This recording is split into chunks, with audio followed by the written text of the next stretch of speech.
चंद्रकीर्ति जल्दी से अर्धमूर्छित अश्वघोष को प्रार्थना कक्ष में धकेलते हुए लाया। दरवाजा बंद करो, उसने निर्देश दिया। वहां पहले से जमा कुछ सन्यासी निर्देश का पालन करने के लिए दौड़े। अश्वघोष जमीन पर झुके हुए कंधों के साथ बैठ गया। उसकी दाहिनी बोहे के ऊपर लगी चोट से काफी खून बह रहा था। अश्वघोष, चंद्रकीर्ति ने कहा। उसने ऊपर देखा। कितनी उंगलियां हैं? चंद्रकीर्ति ने एक उंगली को दिखाते हुए पूछा। अश्वघोष ने अपनी दृष्टि को धुंधला बना रहे रक्त को पोंछते हुए जवाब दिया, एक। महंत ने अपनी उंगली पहले दाहिनी ओर, फिर बीच में और फिर बाईं ओर। अश्वघोष की आंखें इस हरकत का पीछा कर रही थी। बढ़िया है, चंद्रकीर्ति ने कहा। तुम्हारी खोपड़ी को ज्यादा नुकसान नहीं पहुंचा है। उन्होंने चारों तरफ देखा और वहां जमे हुए सन्यासियों की मन में गिनती की। उनके और अश्वघोष के अलावा वहां 10 सन्यासी थे। बाकी? चंद्रकीर्ति ने पूछा। वो यहाँ नहीं आ पाए गुरुजी, धम्मज्योति ने जवाब दिया। उस कमरे में महंत के अलावा केवल वही था जो अश्वघोष के माता पिता की सच्चाई जानता था। चंद्रकीर्ति ने दुख के चलते अपनी आंखें बंद कर ली। युद्ध की आवाजें अब नजदीक आती जा रही थी। जहां मुट्ठी भर महंत सिर्फ दंड के सहारे गजनी के सैनिकों से बाहर लोहा ले रहे थे, स्थानीय शासकों मेसंक के राजा बालव्रत और पुष्पकलावती के राजा देशिम ने आत्मसमर्पण कर दिया था और इस्लाम स्वीकार कर लिया था। उनके साथ उनकी प्रजा के बड़े हिस्से ने भी। लेकिन तुर्क इससे संतुष्ट नहीं थे। अब उनके निशाने पर मठ थे। तुर्क बुद्धों के प्रति ज्यादा क्रूर थे। यही वो धर्म था जिसके तुर्क स्वयं इस्लाम में परिवर्तित हुए थे और इस्लाम धर्म को स्वीकार करने से पहले बौद्ध धर्म के जिस रूप का वो अनुसरण करते थे, वो मूर्ति पूजा में विश्वास करता था। मूर्ति के लिए तुर्क शब्द बुद्ध से ही आया था। लेकिन अब तुर्कों के अनुसार मूर्तियों की पूजा एक गंभीर अपराध थी जिसकी सजा सिर्फ मौत थी।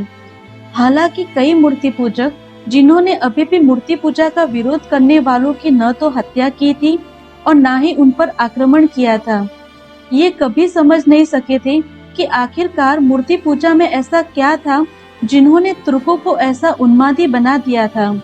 मठ के अंदर हर भवन को आग के हवाले कर दिया था और उनमें धुआं छोड़ दिया था। जो सन्यासी अंदर छिपे हुए थे वो लड़खड़ाते हुए बाहर निकले।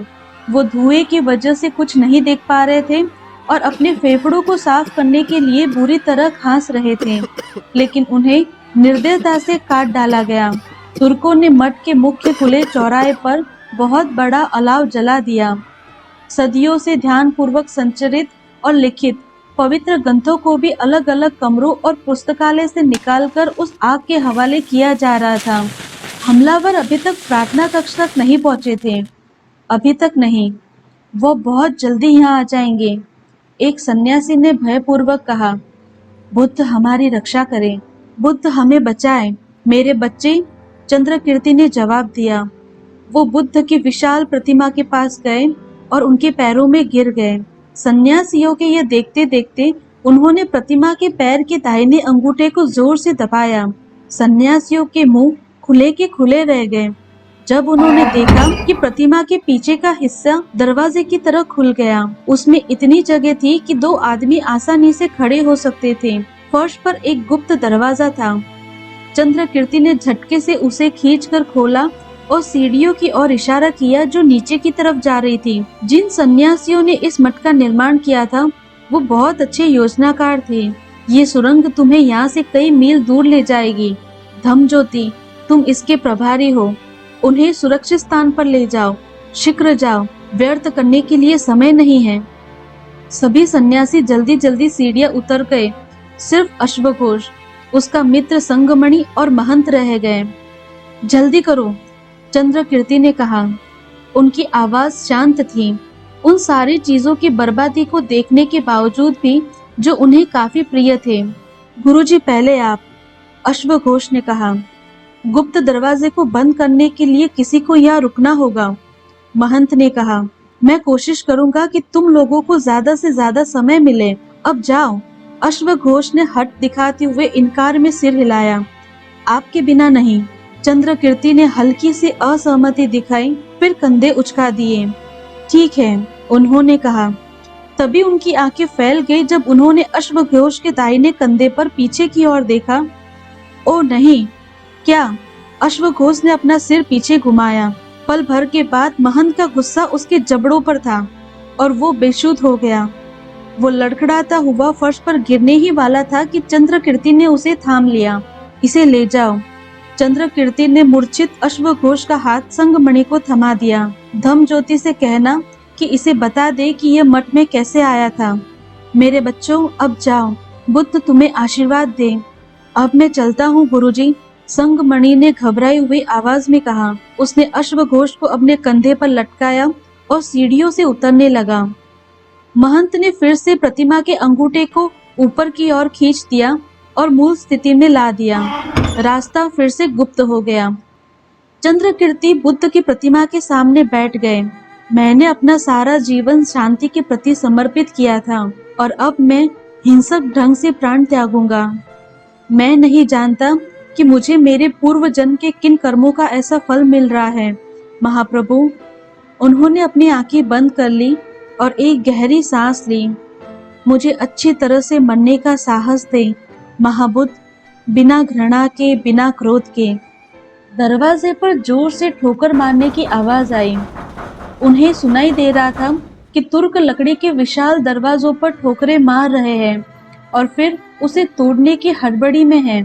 फिर एक तुर्क की जोर से आवाज चंद्रकीर्ति के कानों पर पड़ी। इस जगह को जला दो, अंदर छिपे काफिर कुत्तों को धुएं से बाहर निकालेंगे।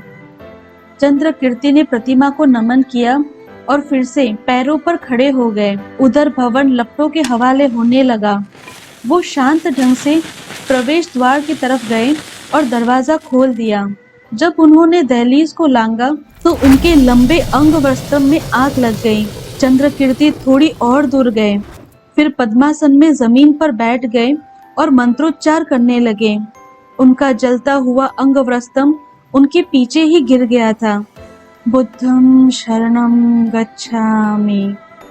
तेज चलती हवा ने महंत के केसरिया अंग वस्त्रम की लपटों को और तेज कर दिया, जब तक कि उसने और ऊंची होकर उनकी धोती को ना पकड़ लिया।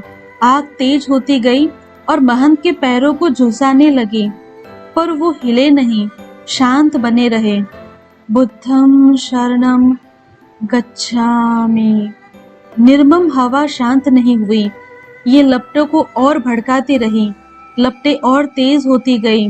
मांस के जलने की दुर्गंध हवा में भरने लगी। चंद्रकीर्ति का मंत्रोच्चार और तेज हो गया, लेकिन उनके चेहरे पर शांति बनी रही। उनकी आंखें बंद थीं। वो अपने शरीर को पहुंच रहे दुख के विरक्त थे। उनकी आत्मा सिर्फ अहिंसा, शांति और करुणा के समर्थन में गौतम बुद्ध पर केंद्रित थी। बुद्धं शरणं गच्छामि। उनकी त्वचा की पतली बाहरी परत अब जलकर कई स्थानों पर गिरने लगी थी। आग के भड़कने के बावजूद महंत का चेहरा शांत बना रहा। बुद्धं शरणं। उनकी कांपती आवाज बता रही थी कि उनका शरीर संघर्ष कर रहा है। उनका शांत चेहरा उनकी आत्मा की भव्य प्रशांति दिखा रहा था। गच्छामि। सैनिकों ने उनकी तरफ देखा, पहले भय से, फिर बढ़ते आश्चर्य से। उनमें से कुछ अपने घुटनों पर गिर गए। उनके चेहरों पर आंसू की धारा बह रही थी जब वो भयानक मौत के बीच भी चंद्रकीर्ति का महान साहस, गरिमा और आध्यात्मिक शक्ति देख रहे थे। उन्हें वो धर्म याद था जो कुछ वर्षों पहले वो मानते थे। वो उस शब्द को बहुत अच्छी तरह से जानते थे, क्योंकि एक समय ये तुर्क भी शांति और प्रेम के इन्हीं शब्दों का उच्चारण करते थे। वही शब्द जिन्हें भूलने के लिए उन्हें कहा गया था, वही शब्द जो उन्हें बुरे मूर्ति पूजकों के बताए गए थे। उन पर से जादू हटा जब एक तेज आवाज आई, तीरंदाजों, उसे काट डालो। बुद्धम। कुछ ही पलों बाद एक एक करके कई तीर महंत के शरीर में धंस गए और फिर वो पीछे की तरफ लुढ़क गए। शरणं गच्छामि।